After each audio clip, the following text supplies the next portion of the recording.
Bienvenidos al sector primario, la apuesta de Telemotril por el mundo de la agricultura, la ganadería y la pesca. Dos temas muy interesantes son los que hemos preparado para el programa de esta semana. Por cierto, si nos estáis viendo a través de YouTube, os invito a que os suscribáis al canal que Telemotril tiene en esta red social, a que activéis la campanita y también a que nos regaléis un like o un me gusta en este vídeo para ayudarnos a que más personas puedan acceder a nuestros contenidos que también tenéis a vuestra entera disposición a través de nuestra página web www.telemotril.com y también a través de nuestra página de Facebook Sector Primario Telemotril.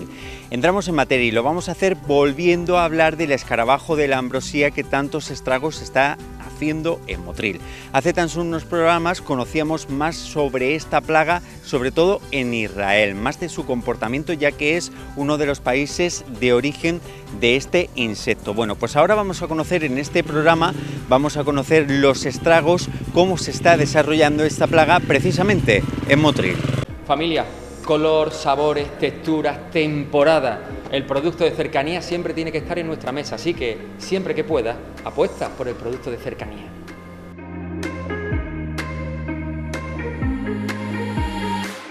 Aquí tenemos al protagonista, el escarabajo de la ambrosía, uno de los principales protagonistas, pero como ha dicho él, este escarabajo tiene muchos huéspedes y uno de los elementos que simbolizan el trabajo que estamos haciendo aquí, que sería el trabajo de seguimiento, monitorización, investigación al respecto. Bien, pues la primera parte de introducción voy a ser muy breve porque voy a apoyarme solo matizando o completando algunas de las cosas de las que ha dicho Jonathan sobre la biología, la ecología, los caracteres morfológicos de esta especie. Haremos más hincapié en qué ha pasado desde el día 14 de octubre, en el que tuvimos la primera aparición de un ejemplar de este escarabajo. Hablaremos de la red de seguimiento y monitorización y nos plantearemos al final de decir, en este momento en el que estamos ahora, qué hay que hacer, qué es lo que estamos proyectando. Bueno, aunque parezca esto, y en algunas charlas me dicen, bueno, esto no es solo exclusivo de esta gestión, de esta alerta de una plaga cuarentenaria. Esto habría que hacerlo siempre, este nuevo modelo de gobernanza. Estrechar los lazos entre la academia, la ciencia y los gestores, coordinar diferentes unidades administrativas y colaborar con los agentes sociales, esto habría que hacerlo siempre en todo caso, pero vamos a tener en cuenta que estamos ante una plaga que llega por primera vez a Europa, en la que hay poco conocimiento al respecto, en el que hay diferentes administraciones implicadas, incluso ya dentro de la propia casa de la Consejería de Agricultura hay elementos muy distintos, los servicios centrales, el laboratorio, el Instituto de Investigación, la propia delegación territorial que asume la gestión de la alerta, así que, pero además, como habéis podido comprobar con la intervención de Jonathan, no es solo el cultivo agrícola el afectado, hay especies del medio natural que también pueden ser afectadas y hay otros elementos también ornamentales en jardines y en parques públicos que hacen más compleja la gestión de una plaga de estas características. Una plaga nueva, un bicho nuevo que viene, poco conocimiento, necesidad de coordinar, no hay investigación propia en España al respecto, tenemos unos cuantos especialistas de la familia de estos escarabajos barrenadores, pero no tenemos especialistas, es decir, tenemos que acudir a fuentes de información externas. Y lo más importante, colaboración con los agentes sociales. Ninguna administración, ningún conjunto de administraciones juntas es capaz de hacer frente a una plaga cuarentenaria como esta si no tiene la colaboración de los agentes sociales. Y aquí vengo a reforzar la idea de que esta agricultura con propósito, esta iniciativa y esta posibilidad de conectar con el sector, pues es muy útil. El escarabajo de la ambrosía tiene un nombre muy bonito, pero vamos a decirlo aquí de una manera muy rápida, un bicho como mala leche.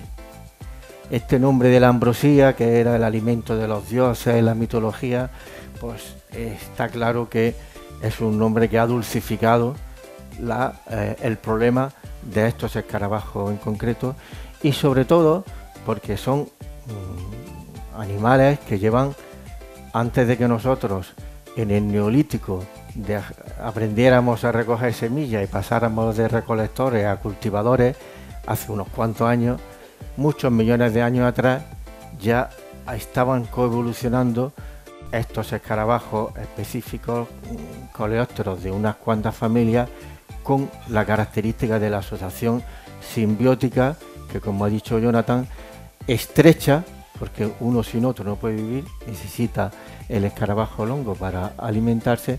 Estas llevaban muchos millones de años, y eso ahora os debe hacer comprender que esto es muy importante, porque esa coevolución en algunos sitios pues ha ido paralela y no genera problemas. El problema es cuando la sacamos de sus lugares de origen, llegan especies como invasoras. En el contexto actual de globalización, de intercambio mundial, se incrementa estas posibilidades, y además en un contexto de cambio climático pues tienen más posibilidades de asentarse en lugares en los que no estaban. Aquí tenemos el gran problema. Por hablarlo en un ejemplo que conozcáis, esto es como meter el conejo en Australia o como meter la cabra en montés en las Islas Canarias. Son graves peligros para ese contexto nuevo en el que al que llegan y en el que producen perturbaciones, en algunos casos muy importantes. Bueno, escarabajos de la ambrosía hay muchos. Aquí tenéis aparentemente muy parecidos, luego ya cuando empieza uno a ver los detalles, pues son muy diferentes. A nosotros nos va a interesar especialmente los escarabajos invasores de esta tribu de los Sileborini, los que ya hay uno que ha llegado aquí, perdona, el escarabajo de Wallacea fornicatus. Lamento hacer un spoiler, fornicatus no tiene nada que ver con lo que muchos tienen en la cabeza, significa apretado, y si veis el bicho este, pues veis que tiene su razón de llamarse así. Fornicatus es como una tuneladora diseñada especialmente para penetrar en esos agujeros que habéis visto anteriormente. Pero no es el único al que hay que estar pendiente en el seguimiento.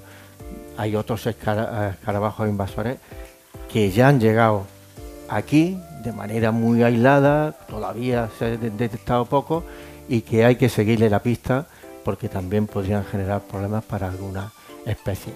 En concreto, ya hemos detectado Sileborus bispinatus y Silosandrus compactus. Están ya citados en otros lugares del territorio de España, y habría que, dentro de nuestro seguimiento, estar muy atentos a la posible evolución y los posibles efectos que pueda tener medioambientales o en algún tipo de cultivo. Como decía antes Jonathan, esta asociación de este tipo de bichos son animales que viven estrictamente, se alimentan de vegetales internos de distintas partes, y en concreto nosotros nos vamos a centrar en este tipo de animales que pertenece a Wallacea fornicatus. Muy brevemente, repasar un poco antes de entrar en el seguimiento. Estos bichos, algunos los vieron ayer vivos, están en alcohol, están cogidos ayer en Motril. Al contrario de la foto, la mayoría de mis fotos no son de Israel ni de internet, sino son fotos de aquí, específicamente de Motril.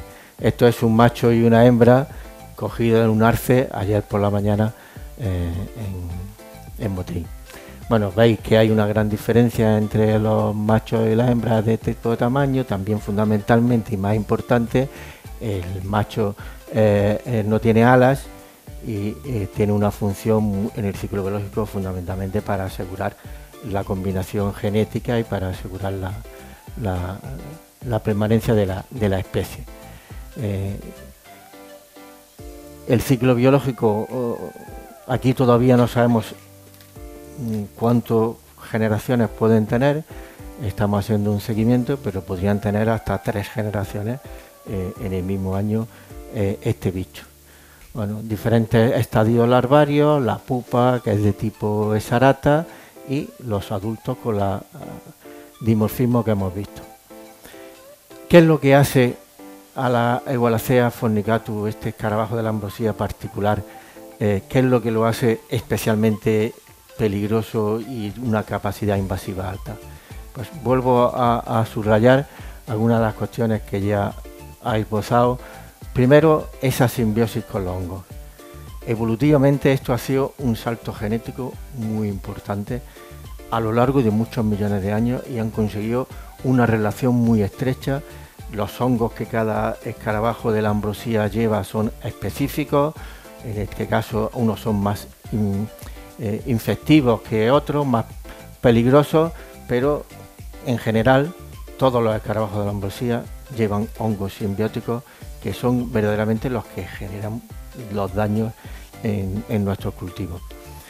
Aquí se han citado, generalmente ahora se clasifican los taxónomos Fusarium, el Fusarium Eualacea, de otra manera no tiene importancia de efectos, 3 hongos que el escarabajo además crea condiciones propicias para el desarrollo de esos hongos específicos que son con los que tiene esa relación. La segunda característica que hace especialmente con una gran capacidad invasiva es la alta polifagia, el número tan importante y grande de fitohuéspedes, de familias muy diferentes. Aquí nos fijamos especialmente en algunas que tienen un interés para nuestros cultivos, pero también otras muchas plantas ornamentales y otras plantas silvestres. Aquí lo hemos encontrado ya en estas especies que aparecen subrayadas en amarillo, tanto en Ricinus como en aguacate, como en Parkinsonia, en Ficus, que ha sido el último que hemos encontrado en la ciudad de Motril, y el primero y el que es más apetitoso, por decirlo de alguna manera, para este bicho, que es el arce negundo, que es un arce cultivado, ornamental, además específicamente las variedades que aquí pusimos, como en otros muchos parques de España, por su rapidez de crecimiento, por su plasticidad, es una variedad que es especialmente sensible y atractiva para Eualacea fornicatus, y es donde primero lo encontramos y donde luego apareció en otros ejemplares, como esta misma semana hemos encontrado en la ciudad de Motril. Y en tercer lugar, la gran capacidad que tiene invasiva se debe a esa característica de que las hembras son partenogenéticas, es decir, las hembras, una hembra fecundada puede desarrollar machos u hembras, depende de si fecunda los huevos que lleva. Si no los fecunda, se desarrollan en machos que son haploides, si los fecundan serían hembras que son diploides. Esto le da, como a otros animales que tienen este tipo de partenogénesis, tanto del grupo de los himenópteros o como de otros grupos de insectos, esto le da una capacidad invasiva muy grande, porque son capaces de una única hembra, como decía Jonathan, es capaz de desarrollar una hembra fecundada, una población. Entonces, esta sería la tercera característica a subrayar para saber con qué bicho estamos hablando. Y quisiera subrayar también el tema de que muchas veces son las señales químicas que detectan estos animales, bien señales químicas que provocan ellos, las feromonas que pueden ser para macho y para hembra de su misma especie, para decir estoy aquí, ¿no? Es una manera de señalarlo. A veces son feromonas específicas para atraer al macho y la hembra. Aquí no funcionan mucho porque el macho no se mueve, al no volar no tienen que llamarlo, solo tienen que buscar por el tronco que por allí anda, pero en otros animales son muy importantes. Y sobre todo, los semioquímicos, cairomonas, son señales químicas que los árboles producen y que son capaces de interpretar. Son como señales luminosas que los árboles, por ejemplo, al producir un estrés hídrico o un estrés de cualquier otra naturaleza, emiten señales, alcoholes, el etanol, por ejemplo, y estos insectos son capaces de detectar estos y otros. también lo detectan los enemigos de estos, para ir detrás de los que hay. Y eso es una de las líneas de investigación más importantes, porque hay que buscar qué animales son capaces, bien porque los depreden o bien porque sean parasitoides de estos bichos, buscar esas relaciones ecológicas que nos permitan conocer mejor la especie y en el futuro hacerle frente. Y paso ya a explicar lo que yo llamo la línea del tiempo de la plaga cuarentenaria en España, afortunadamente por ahora solo en el término municipal de Motril. El 14 de octubre el Ayuntamiento de Motril, por unas circunstancias que no entramos en detalle, es capaz de detectar, sospechar que puede haber un bicho raro, no conocido, y el 16 de octubre técnicos de la delegación se desplazan ya al sitio, toman muestras, hacen las primeras cortas de los arces más afectados y empezamos a actuar.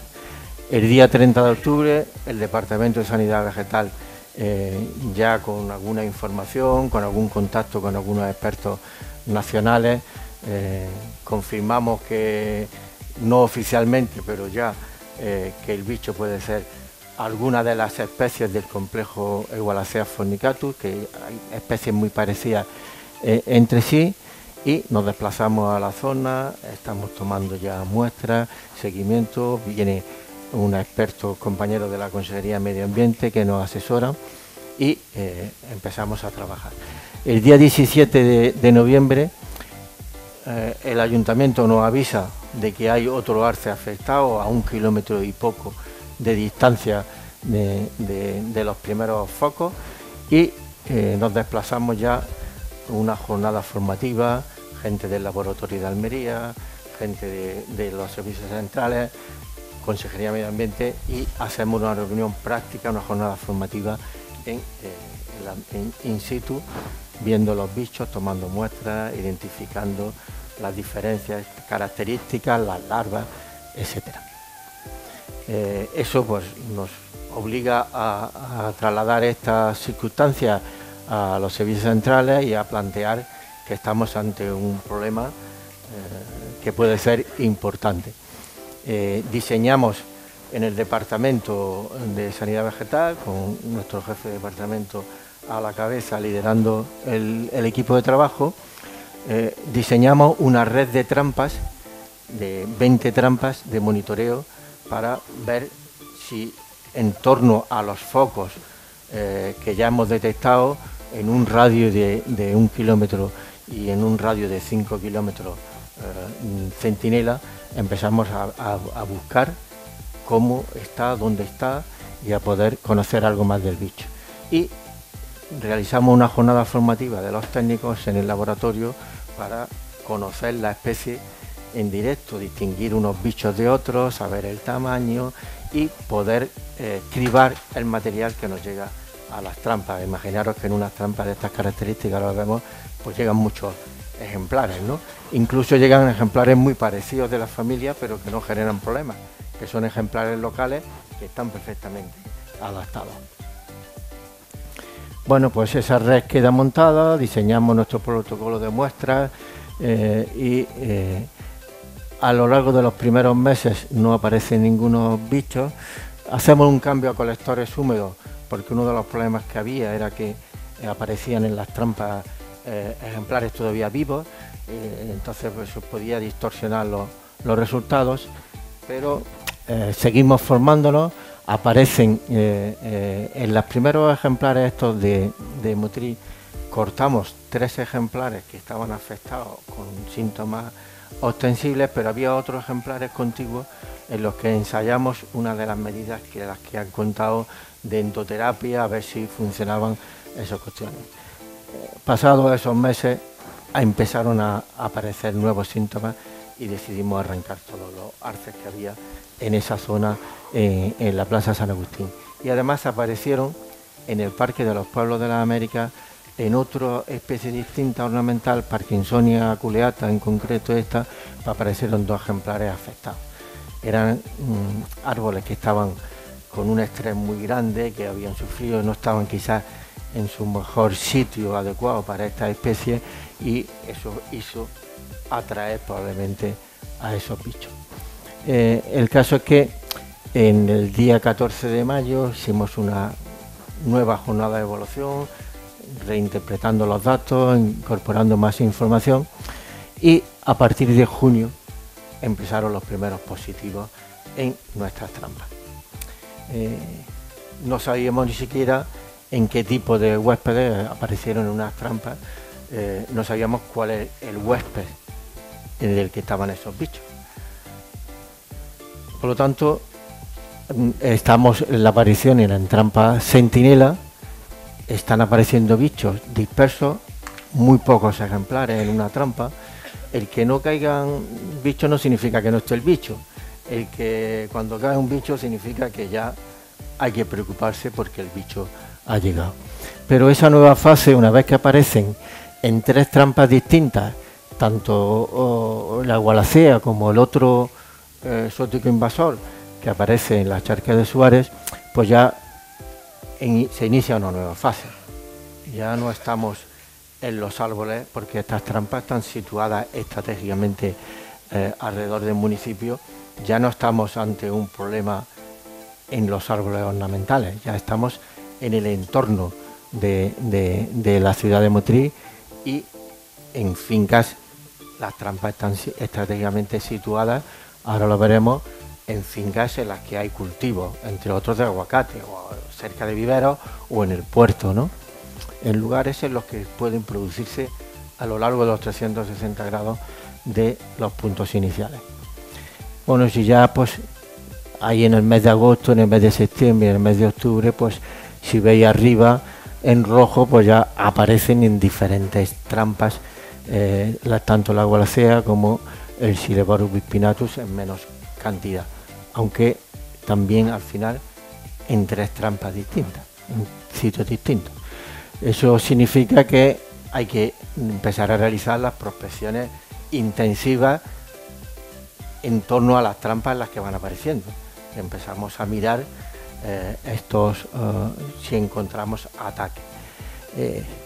Esto es como encontrar casi una aguja en un pajar, en un ataque incipiente.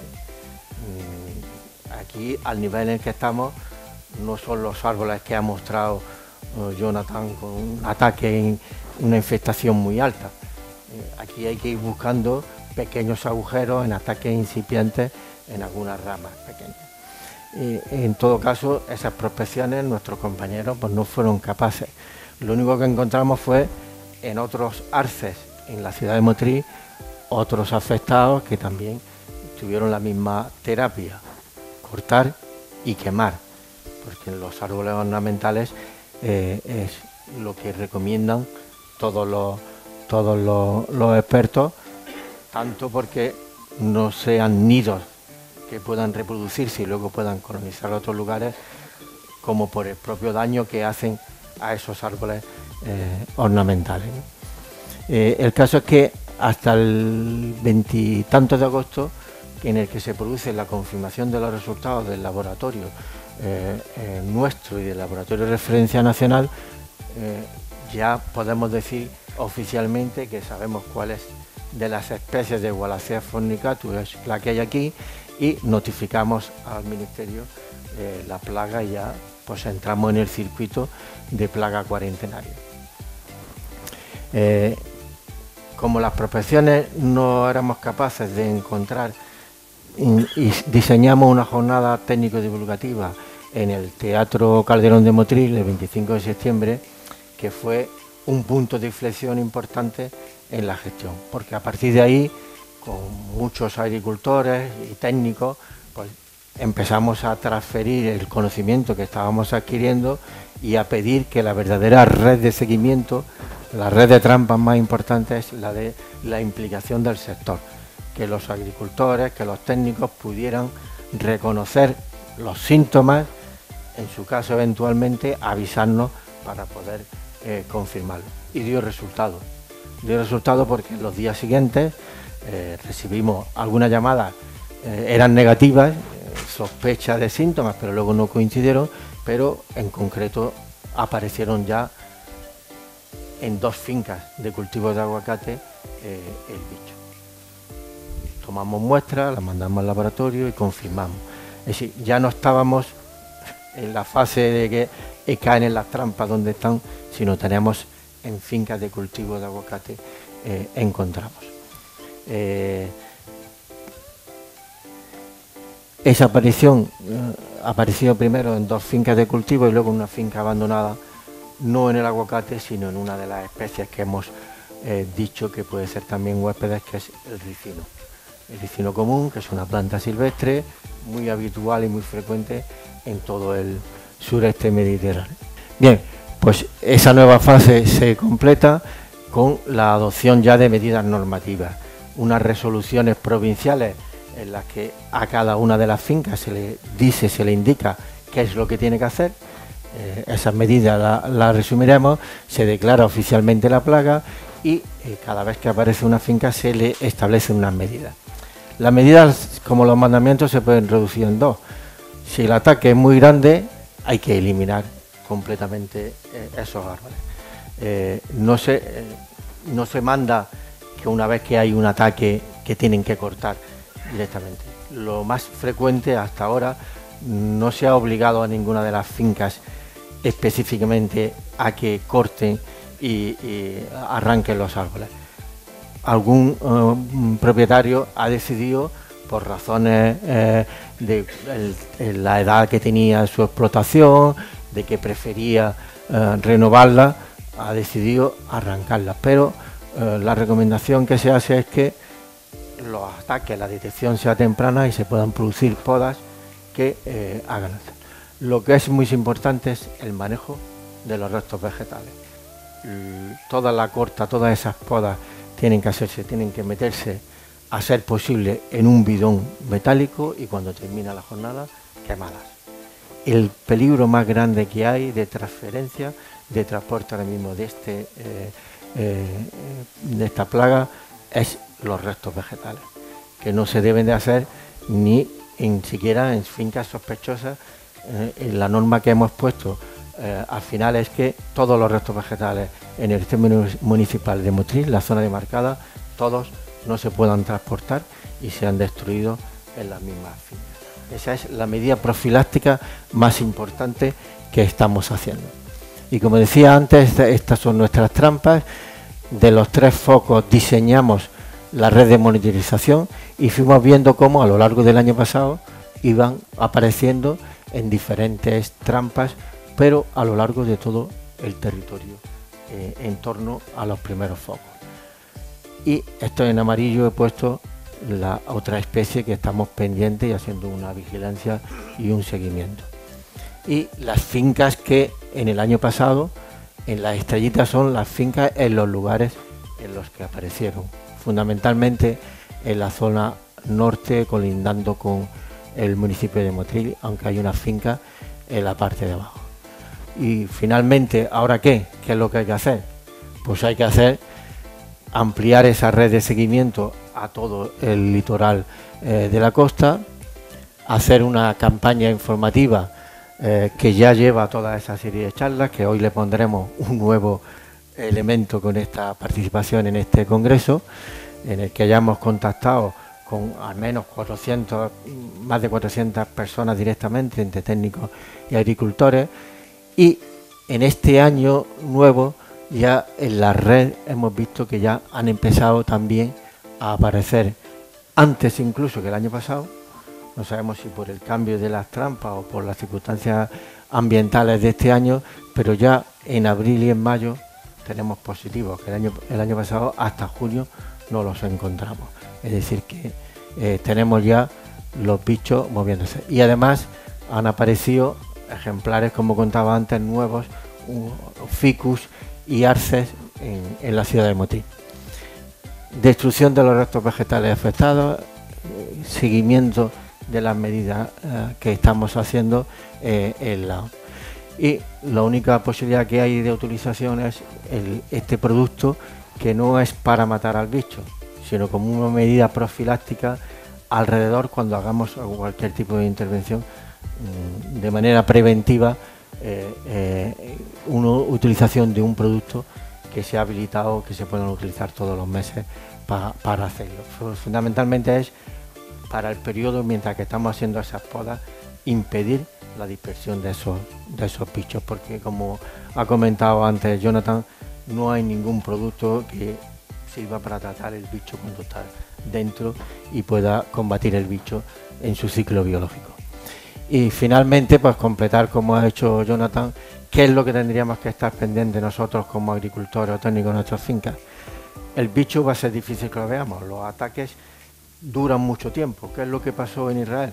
En Israel tardaron muchos años, primero en aprender que esa invasión silenciosa iba avanzando, iba una fase de exploración, pero esa fase de colonización en la que ya ocurrieron y cuando empezaron a tratar en otros países es la que nosotros estamos a tiempo de acortar esa fase. Él ha puesto ahí cifras de que en el 2016 esos ataques fuertes eran esas imágenes. 10 años después todavía están en esa tarea. Nosotros afortunadamente estamos en el tiempo en el que los ataques son incipientes, como se ha dicho aquí, tardan un par de años en esos ataques en producir grandes efectos, por lo tanto vamos a ser capaces de aprender a detectar estos síntomas externos, las galerías que pueden producir en nuestros árboles. Estas galerías no son de Israel, estas son todas de nuestros árboles.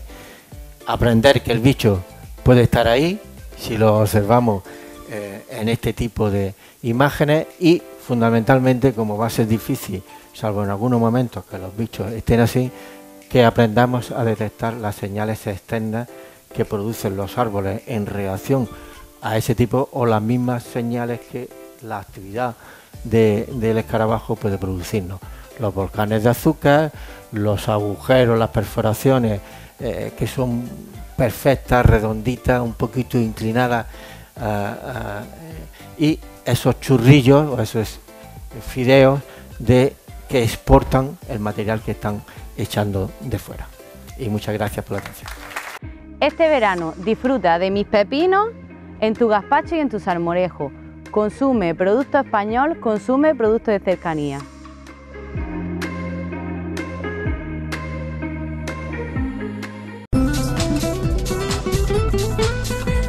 Unos consejos de nuestros patrocinadores y en tan solo unos segundos estamos de vuelta con más temas interesantes. Quedaros con nosotros.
Ya estamos de vuelta. Durante los próximos minutos de este sector primario visitamos el Centro Médico Natural y en el que su médico integrativo, Miguel Martín Almendros, nos va a hablar en esta ocasión de la menopausia, de qué es y cómo podemos mitigar sus efectos a través de la alimentación.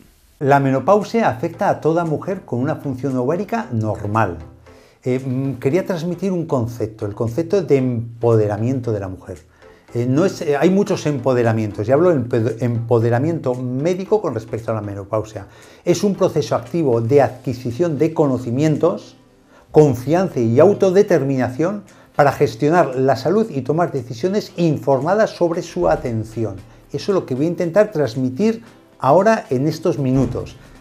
Un conocimiento para que la mujer sea consciente de lo que hay y de lo que no hay. Y el médico o la médica en ese proceso es un socio igualitario que ayuda y apoya en esas decisiones que toma la mujer. Entonces, si nosotros logramos implementar este concepto en la sociedad, vamos a abandonar el modelo basado en la enfermedad, que la menopausia no es un problema por deficiencia de hormonas, que se debe tratar con terapia hormonal sustitutiva, sino que es un proceso evolutivo en la vida de una persona. Lo mismo que tenemos una menarquia, que la mujer o que la adolescente se hace mujer, tenemos una fase, el fin del ciclo reproductivo, en que no por haberse ido esa capacidad reproductiva, la mujer es menos mujer ni se tiene que esconder en un roete y en una ropa de luto ocultando la carencia de capacidad reproductiva. Siempre que hablamos de menopausia es importante hablar de una individualidad. Todos los procesos evolutivos son diferentes en todas las personas, pero desde luego sí que, insisto con lo que he comentado antes, quisiera dejar claro la necesidad de eliminación del estigma social. Es decir, fijaros hasta qué punto llega la cosa, que en euskera la palabra mujer es emakumea, significa hacer hijos. Hasta ese punto tenemos socialmente grabada el rol de la mujer en la sociedad, que ha quedado desde luego totalmente ancestral, es un concepto muy arcaico. Por eso quiero desmitificar esos conceptos y que no el hecho de no tener menstruación la mujer pasa a un segundo plano, sino que puede ocupar otros primeros planos que antes precisamente no podía ocupar por el tema de la menstruación, ¿no? También con esto es una lucha contra el edadismo, que no porque una persona cumpla años ha de ser menos socialmente aceptada y capacitada socialmente, sino todo lo contrario, porque transmite toda su experiencia vital. La mujer, una vez que tiene la menopausia, no debe esconderse detrás de una ropa de luto en un rincón de la casa simplemente haciendo comida, sino que tiene que saber aportar, tiene que saber disfrutar de una nueva etapa llena de salud y aportar todas sus experiencias a la sociedad, toda su experiencia vital a la sociedad. No es una enfermedad la menopausia, insisto, es una etapa más de la evolución del ser humano, en este caso de la mujer. No hace falta fármacos, salvo excepciones, en muy contadas ocasiones, de forma excepcional. ¿Qué es la menopausia? La menopausia es el final de la etapa reproductiva. Una vez que la mujer tiene 12 meses con ausencia de menstruo, se puede considerar que la mujer ya está en fase de menopausia, de retirada de estrógenos, de retirada de la capacidad reproductiva. Viene oscilando, para ser normal, de los 45 a los 55 años. Los síntomas que podemos tener, como no ocurre de golpe, sino que ocurre en ese proceso de un año, pues en primer lugar vemos que hay una irregularidad menstrual. Un mes me viene, otro mes no me viene.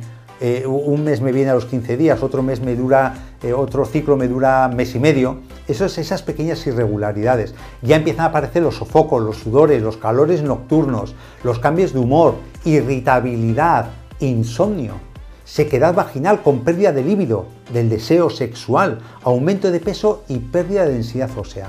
Esos son elementos que pueden aparecer si no cuidamos, si no mimamos esa retirada del periodo.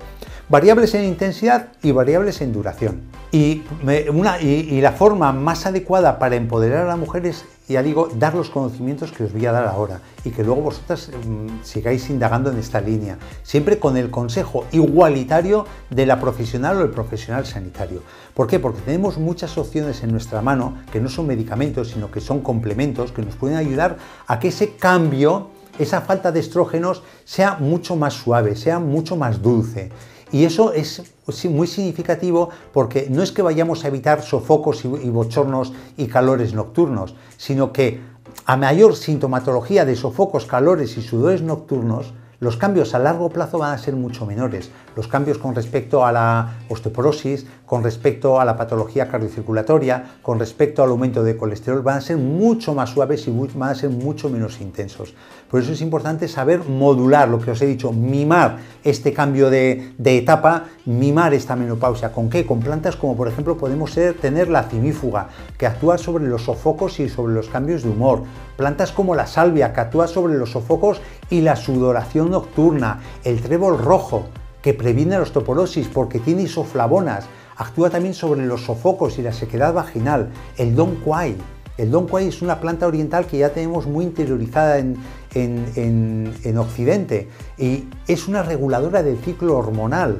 ¿Qué sentido tiene una menopausia? Pues en esa fase perimenopáusica, cuando aún no se ha ido el ciclo del todo, hace que sea mucho más suave esa retirada del periodo, alivia los calambres menstruales, los síntomas vasomotores, la tensión del pecho en las chicas cuando vienen estos cambios tan bruscos en la fase perimenopáusica. Luego el lúpulo es una planta muy importante porque ayuda al sueño, disminuye la irritabilidad y actúa eliminando los sofocos.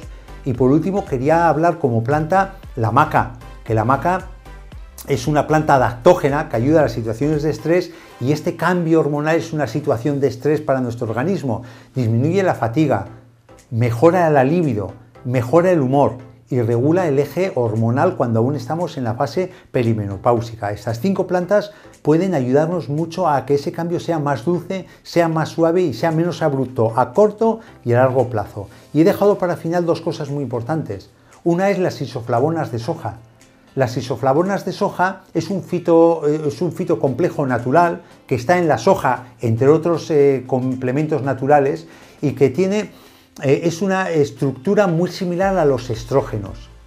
Y las isoflavonas de soja tienen una acción un poquito más débil que los estrógenos realmente, pero la verdad es que modulan e imitan a esos estrógenos disminuyendo el estrés, disminuyendo los sofocos, estimulando la protección ósea, el apoyo a la protección cardiocirculatoria y sobre todo el perfil lipídico. Bajan el colesterol que tan temido es cuando se retira la menopausia, cuando se retira el periodo. Deciros hay unas puntualizaciones con respecto a las isoflavonas. Puede interactuar con anticoagulantes, es decir, el Sintrón y compañía, sobre todo el Sintrón es la medicación que más nos puede dar problemas con respecto a las isoflavonas de soja. Luego, cuando hay un cáncer hormonodependiente, cuando la señora ha tenido un cáncer de pecho y depende de los estrógenos, pues se suele recomendar no tomar isoflavonas por esa estructura similar a los estrógenos. Mi recomendación es no tomarlos, aunque hay muchísimos estudios que tienen un mecanismo de acción diferente en diferentes receptores que los estrógenos que la señora pierde cuando se le va el periodo. Incluso hay estudios que son protectores del cáncer de pecho, pero como no quiero entrar en controversia, seguir la recomendación del ginecólogo y eliminarlo de momento hasta que no haya mucha más evidencia científica, que ya la hay. Es importante que las isoflavonas mínimo, para ver un resultado constatable y agradecido, que sean 4 semanas de tomarlas.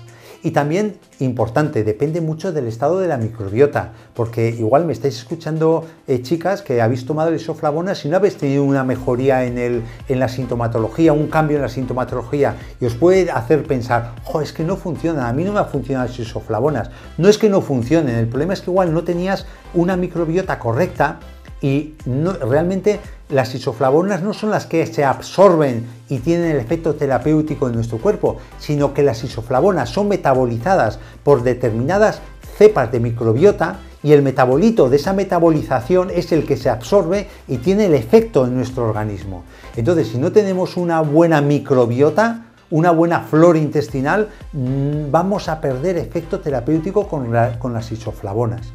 Y la onagra es un omega 3, es el ácido gamma-linolénico, un omega 6.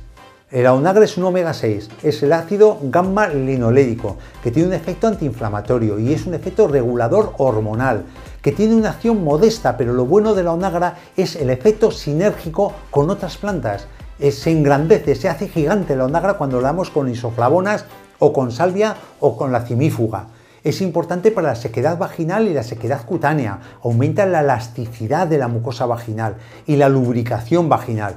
Es importante en la fase perimenopáusica por los dolores de pecho, lo que se llama técnicamente la mastodinia, que aumenta enormemente con esos ciclos erráticos que vienen cuando les apetece venir, ¿no? Y luego también actúa mucho la onagra sobre los cambios de humor, la irritabilidad y la ansiedad. Es muy importante su uso sinérgico, insisto, sola se queda un poquito corta, pero sinérgico con isoflavonas u otras plantas de las 5 que os he comentado al principio, vais a notar un resultado muy agradecido. Y sobre todo, insisto, la onagra en síntomas perimenopáusicos, ¿no? Que aún puede haber algún óvulo que exprimir de ese ovario. Luego no quería acabar la charla de hoy sin hablar de la terapia hormonal sustitutiva. Es efectiva, claro que es muy efectiva, pero va con tratamiento médico. Entonces esto en cierta manera desempodera a la mujer, le quita poder sobre su patología, sobre su situación, porque ya se convierte en patología a partir del momento que tomas la terapia hormonal sustitutiva por la necesidad de un seguimiento y de unas analíticas semestrales por lo menos, ¿no? ¿Es efectiva? Sí, se utiliza contadas ocasiones, cuando ya la sintomatología pierde calidad de vida, le hace perder calidad de vida a esa persona. Pero claro, insisto, siempre con un seguimiento médico. ¿Por qué? Por los riesgos y efectos secundarios que puede tener. Porque cuando utilizamos, depende también qué terapia hormonal sustitutiva, pero cuando se usa estrógenos con progestágenos y se usa más de 5 años, hay un riesgo muy real de cáncer de mama. Luego, independientemente de los años que utilices, la terapia hormonal sustitutiva está el riesgo de embolia pulmonar o trombosis venosa profunda, riesgo de accidentes cerebrovasculares, de sangrados menstruales, de molestias mamarias. Siempre utilizarla, la dosis más baja, el menor tiempo posible y guiada por un profesional o una profesional sanitario, pero que la terapia hormonal sustitutiva es algo totalmente diferente al concepto que hoy en día se está trayendo y llevando mucho, que son hormonas bioidénticas. En la patología, en las personas que trabajan con la medicina anti-envejecimiento, se trabaja mucho hormonas bioidénticas. ¿Qué son? Son hormonas que se sacan de fuentes vegetales como el soja y el ñame y se modifican en laboratorio. Y entonces salen unas hormonas muy similares a los estrógenos, no son estrógenos y que en determinadas personas pues, se utilizan pues, para alargar esa supuesta juventud, ¿no? Pero eso es harina de otro costal. Y yo personalmente soy muy enemigo de esas hormonas bioidénticas, pero cada uno es libre de hacer lo que quiera, pero porque cada cosa tiene, cada edad tiene sus cosas buenas, sus cosas malas, y el no asumir que tú ya tienes una retirada del periodo y quedarte con lo bueno es no asumir tu edad, y eso es muy triste para una persona. Hay personas que aún no tienen la menopausia y empiezan con síntomas, con irregularidades menstruales, con sofocos, con bochornos, con insomnio, como si tuviesen la menopausia. ¿Qué ocurre ahí? Vas al ginecólogo o a la ginecóloga, te hace una ecografía y dice, pero si tú tienes aún reserva ovárica, es decir, que aún tienes óvulos que te van a hacer funcionar el periodo. Eso puede ser por una situación de estrés, está provocando un desequilibrio hormonal, porque nunca se habla del sistema endocrino, se habla del sistema neuroendocrino. Hay una interrelación directa entre el sistema nervioso, el campo emocional y el sistema endocrino. Y una sobrecarga emocional o un sobreestrés puede provocar una descompensación de las hormonas que inciden en el tema de la mujer, en el tema de la regulación ovárica. Entonces ahí sí que también este tipo de medicinas complementarias pueden ayudar mucho a regular eso y a estrujar ese ovario, porque el ovario va a estar vivo mientras tenga óvulos. Un concepto, reserva ovárica. Mientras haya óvulos en el ovario, ese ovario puede funcionar. Y como médicos debemos intentar que funcione. ¿Por qué? Porque nos va a mantener un nivel de estrógenos adecuado y a la mujer es lo que protege frente a la patología degenerativa. El hombre tiene mayor incidencia cardiovascular que la mujer porque la mujer protege de estrógenos. La mujer empieza a aparecer la osteoporosis cuando pierde los estrógenos porque los estrógenos están protegiendo el hueso. Entonces, cuando tengáis esa irregularidad, siempre valorar la reserva ovárica. Como haya reserva ovárica, tratamiento natural y exprimir el ovario, que agote todos los óvulos. Es muy sencillo hacerlo con medicina complementaria. A través de la alimentación se puede ayudar mucho a la mujer menopáusica para mitigar esa sintomatología. Os voy a poner un ejemplo. Japón. En Japón el concepto de menopausia prácticamente no existe. La sintomatología que tenemos las mujeres occidentales en Japón son muy raras, ¿Por qué? Por una razón muy sencilla. En Japón, así como nosotros utilizamos como legumbre la lenteja, el garbanzo y la alubia, en Japón es la soja. ¿Y la soja que tiene? Isoflavonas de soja, que son similestrógenos naturales.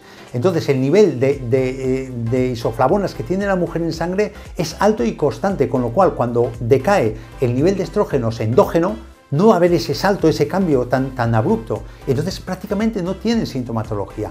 ¿Cómo podemos ayudar nosotros a una menopausia, a preparar una menopausia o en fase perimenopáusica? Pues tomar alimentos que tengan isoflavonas, fundamentalmente la soja. A no ser que haya un problema de cáncer de pecho hormonodependiente, soja podemos tomar todas las mujeres, como si fuera una lenteja. Es más, se cocina igual, se alinea igual, está de sabrosa lo mismo. Tenemos soja verde, soja blanca, soja negra, o sea, tenemos una variedad enorme y no son cosas raras. Insisto, se prepara como las alubias, se prepara como las lentejas, está en el supermercado, probadlo. Entonces, una persona que ya está cerca de la fase de retirada del periodo, o que por edad, dices, a la mamá se le retiró a los 50 años, yo tengo 47 años, no quiero tener los bochornos y los problemas que tuvo mi mamá, pues empieza ya con una alimentación rica en isoflavonas de soja y a cuidarte con estas plantas, a tomar omega 6 en forma de aceite de onagra, aceite de prímula, a suavizar ese cambio. Importante, se puede hacer y lo podéis conseguir. Este verano da sabor a tus comidas con Mis Pimientos. Consume producto español, consume producto de cercanía.